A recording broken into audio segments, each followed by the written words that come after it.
There's no need for any more words, just, ladies and gentlemen, Noel Gallagher.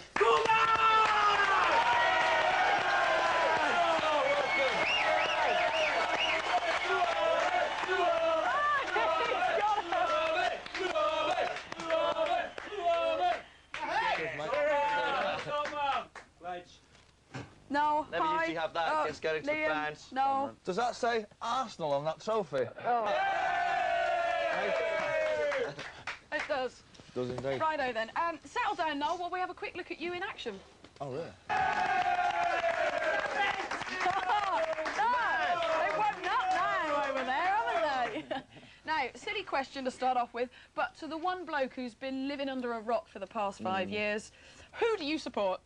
Ooh, Manchester City FC. Yeah! And why?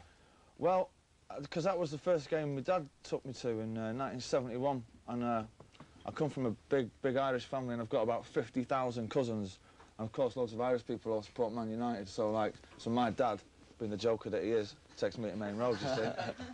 Cheers, Dad. And all I can remember about the game is that City won 5-1, and all I can remember is Malcolm McDonald scoring the one for Newcastle. And I've been going ever since. And we've got the best kit and the best pitch. Newcastle winning in those days, that's a shock, isn't it? Now, do you manage to get there often now? No, we usually try and get to the first game of the season and the last game of the season, and everything that usually goes on in between ain't worth watching anyway, is it? Did you get to Stoke last week? No, this is a funny story about that Stoke game, right? I've been sort of busy for about the last 5 years, and right? So every time I watch City on Sky or go to the game, I've never seen them win for 5 years, except Sunday. We win 5-2 and then we go down. Do you know what I mean? I'm sat watching it with Bobby Gillespie, right? Who's a Celtic supporter, and then Celtic blew it and they didn't win their title either, and it was like, it was a bad afternoon, man. No. It was a bad afternoon. Scored a lot of goals though in that game. Is it not quite annoying that you can score 5 goals in one game at the end of the season when it doesn't actually matter? Do you know what I mean? I know. But you know, I suppose. Well, I mean, I just hope Joe Rowe sorts it out. But I think has anyone seen The Sun today? Have you seen The Sun today? No. There's a piece of Jimmy Greaves who's blaming the City fans, right, for what's happening at the club in there. So I'd just like to say to Jimmy Greaves, I don't think we'll be seeing you up north anymore, sunshine.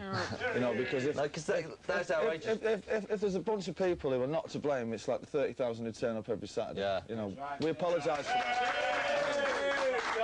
Well, I said earlier on the show that you have more fans watching this season than you did in your last season of the Premiership. You know. Yeah. So I'd like to apologise for Jimmy Greaves for being the most loyal supporters in the country. Okay. Now, it's well documented that you were in Australia recently. Did you keep in touch with the City squad? Yeah, we did, but it's not so bad when you sat on the beach and that somebody hands you a fax that says you've just been leathered by Grimkus. You just go like, damn it. Whatever.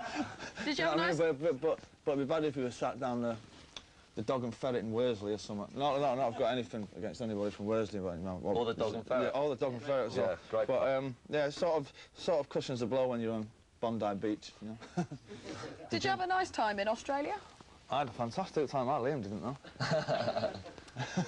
Really did. So far, everybody is blaming the board for the death of Man City. So, finally, are you going to buy the club? Well, or is it not worth it anymore? Well, no, number one, I haven't really got as much money as people make out that I have. I've actually got more.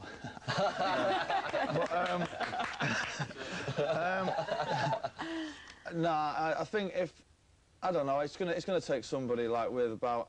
I mean, I've got, well, I'm not going to tell you how much money I've got, but it wouldn't even buy sort of one decent player. But I don't blame the board, I blame Alan Ball, to be quite honest. He sold, I mean, you know, he sells Gary Flitcroft when we've got like 6 games to go, and he's like one of the best midfielders in the country, and then we get relegated. And I know, well, between him and Nobby Orton, I think was, that's where it all started going wrong.